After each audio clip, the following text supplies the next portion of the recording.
আমরা অনেকেই রক্তশূন্যতা রোগে ভুগি, প্রচুর শরীরে রক্তশূন্যতা রোগ আছে। আমরা বিভিন্ন রকম আয়রন ট্যাবলেট ক্যাপসুল অনেক কিছু খাই।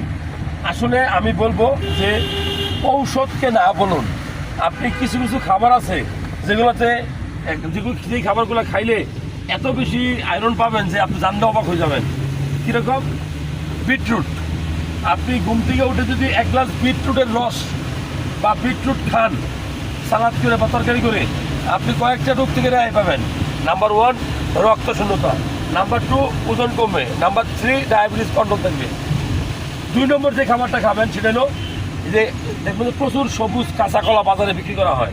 কাঁচা কলা ভর্তা খেতে পারেন, রস খাইতে পারেন, আপনি তরকারি খেতে পারেন। রস কেমনে খায়? অনেকেই ব্লেন্ডার করে কিন্তু খায় রক্তের খারাপ কোলেস্ট্রল কমানোর জন্য।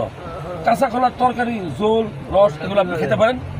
এরপরে আপনি অবশ্যই 3 নম্বর যে খাবারটা খাবেন সেটা হলো লাল শাক। বাজারে প্রচুর পরিমাণে পাওয়া যায়। আপনি যদি লাল শাক খান আপনি রক্তশূন্যতা রোগ থেকে রেহাই পাবেন। এরপরে আমরা বলি ডিমের কুসুম। ডিমের কুসুমে প্রচুর পরিমাণ রক্ত তৈরি করবেন শরীরে। এছাড়া আপনি কী খাবেন?